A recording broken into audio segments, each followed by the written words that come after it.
Have you ever worked on a project that felt like it took way too long? Like, way longer than it should have? And then by the end of it, all you're really looking forward to is a celebratory stiff drink?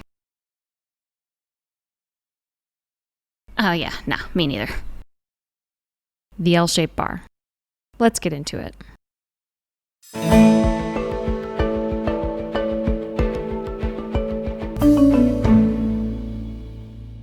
Like I said, this was a big project, so I'm going to have to break it up into two parts. In this part, we'll cover the creation of the cabinet, starting with the bottom, which consists of two miter-joined panels. I started by squaring the 6 pieces that would make up the 2 panels. Then, glued them together into, well, panels.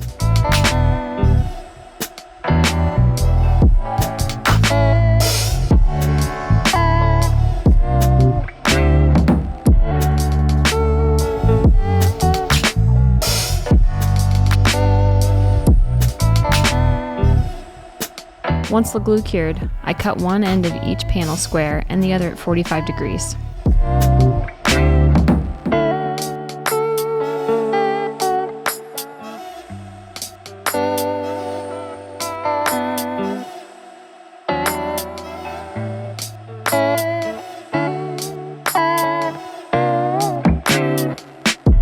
Then aligned them and added 2 marks to guide the biscuit jointer.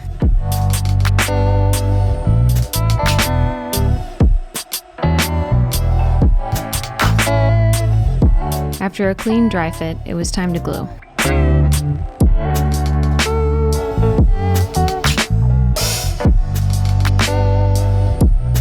Then I had to check this check with a few bow tie splines, or butterflies, or butt joints, or whatever you want to call them.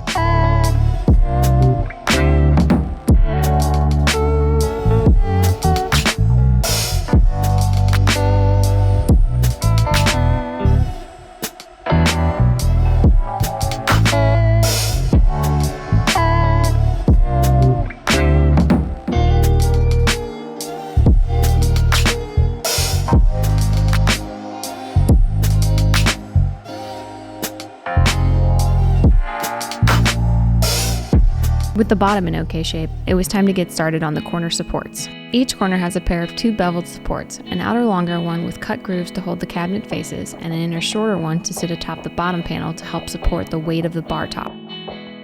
Cue raw lumber squaring montage.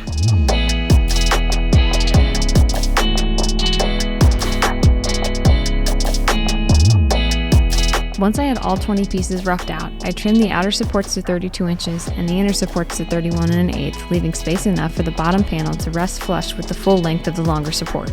You'll see. Then I cut a 45-degree bevel in each piece.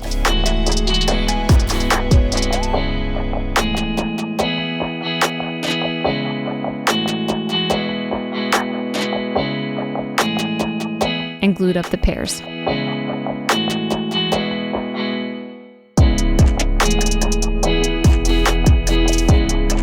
Using a tongue and groove bit set, I cut the grooves into the outer supports.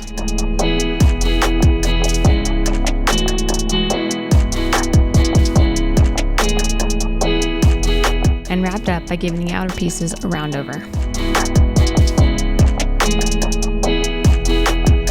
With those done, it was time for the cabinet faces, which are kind of a poor man's or maybe a lazy man's attempt at a shaker style. I used more tongue and grooves to join the stiles and rails, which are really more like stumpy stiles, and also allow for the inner face panels to float. So the corner connected to the vertical style, which connected to the horizontal style, and in between those was the floating face panel. Let's start off with the face panels. I'll save you another jointing and planing montage and just jump to the gluing. Once glued, I trimmed all 4 panels down to dimension, so that's 2 larger panels for the long face and 2 smaller panels for the ends of the L shape. The short face I left empty for the wine rack in part 2. Then, I cut the tongues on all 4 edges of each face panel.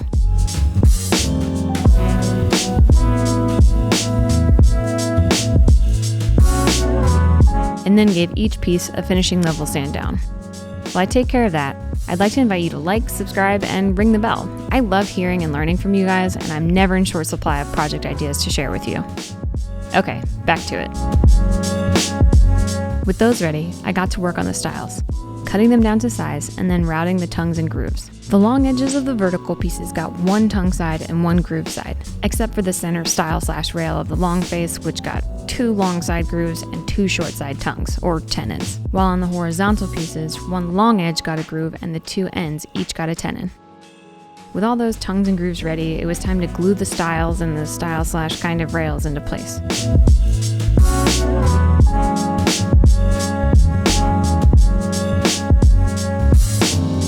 With a bit of short clamp jerry rigging.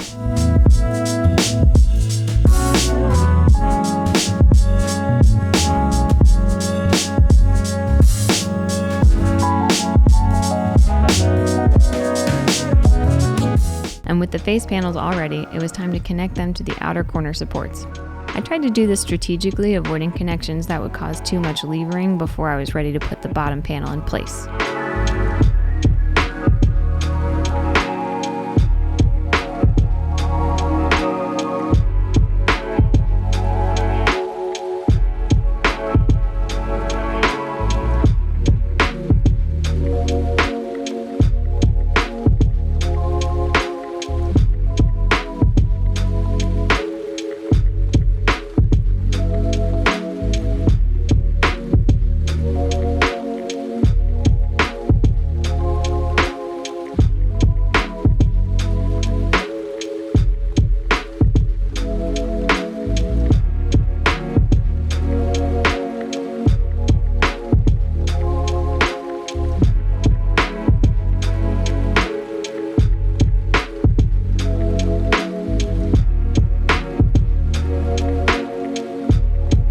Now that those were ready to be puzzled together, I flipped back to the bottom of the bottom panel to sink a few pocket holes to help hold it in place.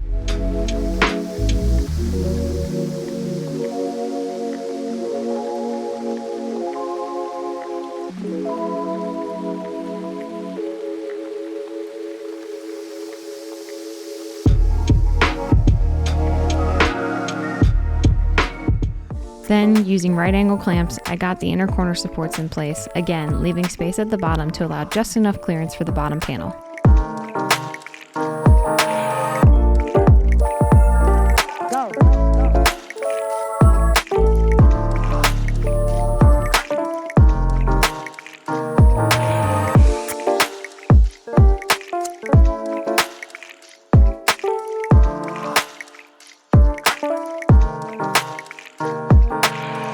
And with those ready, it was pretty much time to get it all together.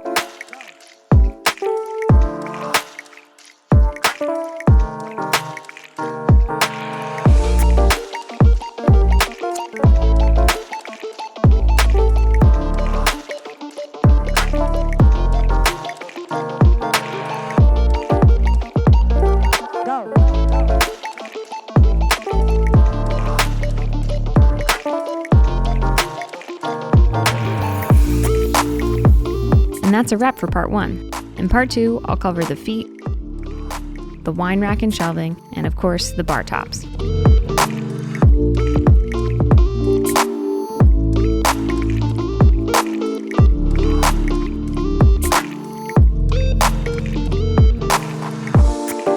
Stay tuned.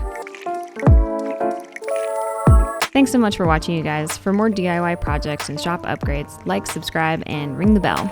I love hearing from you guys, so feel free to leave me a comment below. Until next time.